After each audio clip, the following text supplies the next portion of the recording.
You ever click Buy Now on some website and just wonder? What kind of crazy digital magic is happening in the background to get that package all the way to your front door? Well, for a whole lot of big companies, that magic has a name: SAP SD. So today, let's pull back the curtain and really demystify the powerful engine that makes it all work.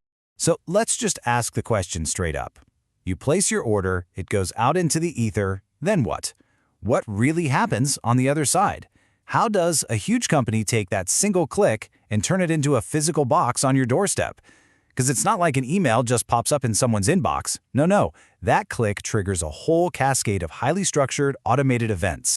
And for so many of the world's biggest companies, the answer is SAP Sales and Distribution, or just SD. The best way to think of it is as the company's digital brain for everything customer-related. It handles the entire journey, from the second your order hits the system all the way until your payment is processed and in the bank. To really get our heads around this, let's forget about modules and software and all that jargon for a minute. Instead, let's just frame this as a simple story. The story of one single sale, from the very beginning to the very end. All right, so here it is, the entire plot of our little sales story, laid out in 5 main acts.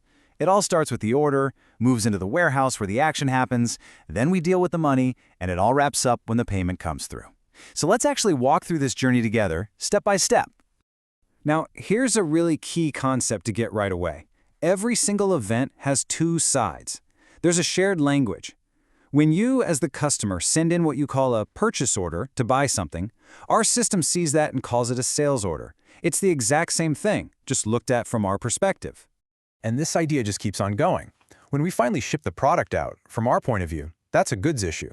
The goods are being issued from our warehouse. But for you, when that package finally arrives on your doorstep, you call that a goods receipt. Same event, 2 different names. And you guessed it, the same thing happens with the money. Our system generates a billing document. To you, that's just the invoice you get in your email. This consistent, almost mirrored language is what's so critical. It's how 2 completely different systems can communicate flawlessly about the exact same transaction. So that 5-step story seems pretty simple, right? But here's the thing. What's actually making it all happen? The process doesn't just run by itself. It's being guided by this powerful, kind of invisible blueprint working in the background. And this brings us to what is maybe the single most important concept for really understanding SAP. It's the difference between the process and the data. It's all about separating the actions we take from the rules that tell us how to take them. Think of it like this, okay? The process is the what. It's the simple actions we just talked about. Create an order, ship the goods, send the bill. But the data is the how. It's the rule book. It's the brains that dictate everything. How is the price calculated? Which warehouse should the product ship from? Where do we send the invoice? The process is just a list of steps. The data is what tells the system exactly how to perform them. So, if data is the big rulebook, what's actually in it? Well, it's not just one giant, messy list of rules. In SAP, it's all very cleverly organized into 4 distinct pillars. These are the big 4. They literally hold the entire system up. You've got the organizational structure, master data, transactional data, and customizing. And really understanding how they all work together, that's the key. First up, let's start at the very bottom, the foundation. That's the organizational structure. This is how you digitally draw a map of your entire company right inside the system. You define things like, this is our North America sales org, this is our wholesale channel, and this is our main Chicago warehouse. Next up, we have master data. Think of this like the company's digital encyclopedia. It's all that core, reusable information that doesn't change too often. Like a customer's shipping address or the fact that a certain product is a blue widget. You set it up one time, and then you can use it thousands and thousands of times. And then you have transactional data. This is where our story comes back into play. This is the unique record of one specific event happening at one specific time. It's the sales order that says customer ABC ordered 10 of product XYZ today. See how that works? It pulls the who and the what from the master data to create a brand new, unique story for that one transaction.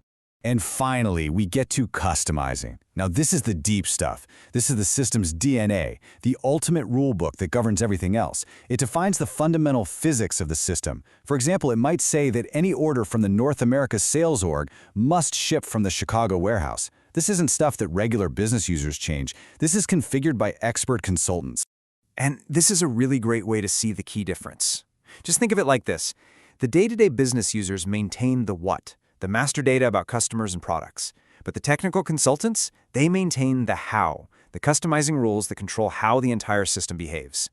So we've gone pretty deep into the blueprint behind a simple, standard sale. But the real power of SAP SD is that this is just one of many, many, many stories it can tell. The standard sales process we just covered is definitely the main one, but the system is built to handle tons of different scenarios. Like, what if a customer wants to return something? Well, that's a returns process.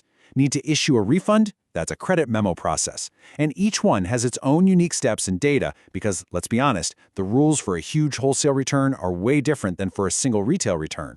And we're not just talking about a couple of variations here. A standard SAP system comes loaded with around 25 different predefined sales processes right out of the box. It covers pretty much everything you can imagine, from simple returns all the way to complex third-party drop shipments. The flexibility is just immense. And all of that leaves us with one final and really crucial question. It's not about whether the system can do something. It's knowing that with over 20 different sales processes available, which one does your business truly need? And that's the real challenge, right? It's not about knowing what the software can do. It's about understanding your own business so well that you know which of these powerful processes you actually need to use. And that is the core strategy behind making a system like SAP SD really work for you.